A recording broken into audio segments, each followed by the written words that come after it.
Welcome back. We are talking crypto. We're talking Ripple. Lots of news happening with Ripple, and we're gonna look at the founders of Ripple. We're gonna look at coin market cap to get an update on the listings on which coins have been performing well. We're gonna go over trade alerts that we issue to subscribers on Ethereum, Litecoin, and we're gonna look at charts on Bitcoin, Litecoin, Ethereum as well as Ripple. We're also going to look at just a quick look at the S&P 500 off to a roaring start in the new year. We issued a good trade alert there, but unfortunately exited our position too early. But yeah, let's get started with Ripple. The Ripple basically stole the spotlight. Literally, it was 25 cents like a few weeks ago, and basically went over $3. So over 10xing in like a few weeks. Kind of ridiculous. So Ripple basically overtook Ethereum as the number two coin. So number one was Bitcoin, and number two was Ethereum, and Litecoin was number three for the longest time. And now Ripple has overtaken Ethereum, and lots of other coins have actually surpassed Litecoin. And so, what is Ripple? Ripple is basically it helps banks transfer money cross borders. And so the most Ripple token is actually the least popular or least used part of the Ripple kind of protocol. And there's just a lot of speculation that since banks are using Ripple, that the XRP token associated with Ripple is going to go up. And so lots of speculation pushing it up from 25 cents to 50 cents to $1 to $2 to $3. And then only finally after going over three, it's pulled back. So there's actually been a lot of articles about Ripple founders. So there's a current CEO and former CEO, Chris Larsen, and this guy Brad Garlinghouse.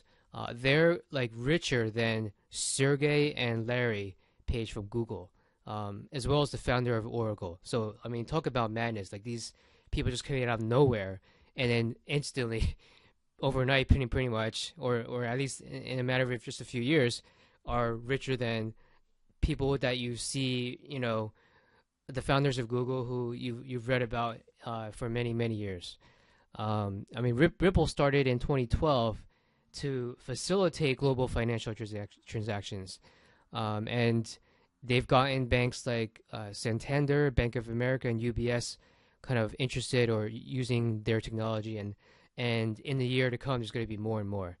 So cross-border payments is something that this helps address, and you can solve it with just a few seconds versus before it took a lot longer. So a quick look at the coin market cap. So Bitcoin, of course, still the number one coin, around 300 billion. Ripple at 118 billion. Of course, it fluctuates based on price. And Ethereum, the number three coin, actually, yeah, Ethereum is close to $1,000. So actually, it's over $1,000 right now. And so, Ethereum's kind of going off to a good start as well for this new year. Litecoin has kind of dropped down. It kind of, after the Ripple, the Charlie Lee, the founder of Litecoin, sold all his holdings. It's kind of had a tough time kind of getting back up. We actually issued a buy alert at 247 for subscribers. We also issued Ethereum buys at, well, actually our first call on Ethereum, if you go back in our YouTube videos, we recommended a buy at 165. I mean, it's over 1,000 now. We recommended it again around 360, saying that it's ready to go up. If it gets to 400, it's going to blow up. And sure enough, it went from 400 to 800, and we gave another buy alert at 780. Well, actually at 820 we sold, and we rebought at 650. And even if you missed the 650 at 780, we issued another buy, and now it's at over 1,000. So Ethereum has been doing well. I expected Ethereum to do better than Bitcoin, but I was wrong. Actually put more weighting in Ethereum than Bitcoin, and of course Bitcoin, it just went up like crazy. Um, but I think there's a lot of attention on Bitcoin, so the opportunity is probably going to shift over to the altcoins. And we see that with the rise of Ripple, with the rise of Ethereum, and certainly a lot of the other micro kind of altcoins out there. Litecoin being the exception, though. Though this screenshot of coin market cap that I'm showing on Litecoin shows it at 250, but actually since then it's actually just overnight kind of went up to 290. So Litecoin is kind of starting to move back up. So I mean, think about 2018 investing. If you invested $100 in each of the top 10 cryptocurrencies in 2017, the yearly profit would have been $64,000 and $707. That's if you invested $1,000. And it's not too late to get in. If you're new to this space, subscribe to my YouTube channel. We have some tutorials on how to get involved and how to buy without transaction fees. I show and share some of my trades. And of course, I also share some of kind of more speculative, the options such as BitConnect that are a little bit questionable, but could be worth a bet. Now with Ripple, unfortunately, I did not alert this to subscribers. Considering that it was more of a speculative play, I bought it first at 25 cents, added at 50 cents, added at 70 cents, added at $1.03, and went over $3. And now it's kind of consolidating at around 270. And so we'll see how it goes. I'm sharing a screenshot of when during the crash that afternoon I gave a buy alert for Ethereum at 620, Bitcoin at 13,000, Litecoin at 247. So of those three, Litecoin hasn't moved as much. Bitcoin's started to move up.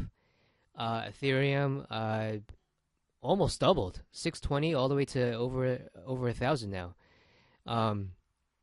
And if you missed that 620, here's the message I sent in chat saying that it's attempting to break out at 790 now, with support at 700. And of course, it was able to push up.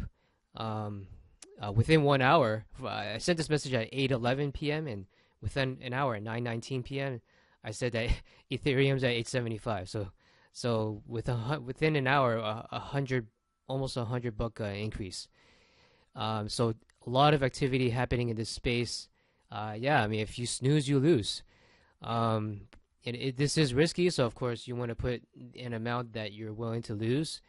But there are a lot of big hedge funds out there. Peter Thiel announced that he probably got in probably 6 months ago. But when a big name guy like that, he was the founder of PayPal. He invested in Facebook, one of the first investors. And so if he's investing just not too long ago now into this space, it's not too late for everybody else to get in. So I'm going to go through charts, Bitcoin, Ethereum, Litecoin, and Ripple. But I also want to point out that I'm working on a book called Bitcoin for Beginners. So I'm going to talk about the beginning history of Bitcoin, how to invest, how money has it changed. Bitcoin has kind of revolutionized the way we trust. It's based on this technology called blockchain, and it's basically this distributed ledger that can't be changed, and is cryptographically sealed every time something happens. So I'm going to teach and in this book kind of write about how it came to be, what it means, the history of money, how it's evolved over years.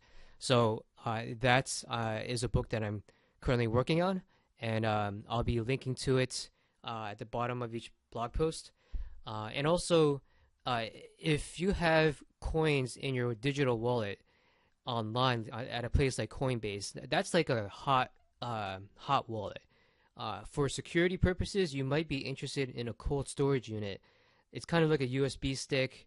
And so just in case something happens with these exchanges, you never know if they get overly regulated or if they get hacked or for whatever reason, you want a cold storage unit that's generally agreed to be the safest option to keep your private keys.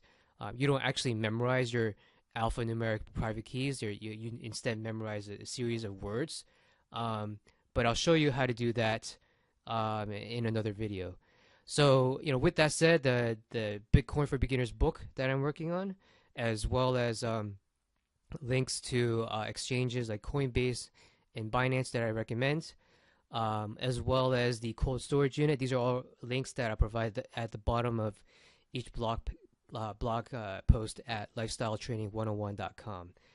So looking at Bitcoin charts, we have a chart of it approaching 20,000, dipping to 10,400.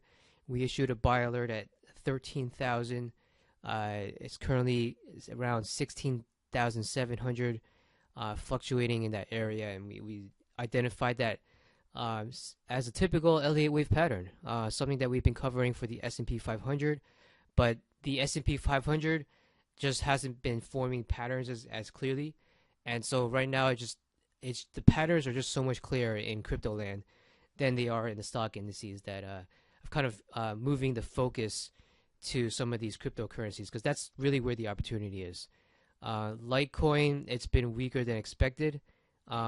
Recently, just overnight, it jumped up from 245 to 280 and 290, so it's showing some promise there. Ethereum, very strong, over 1,000.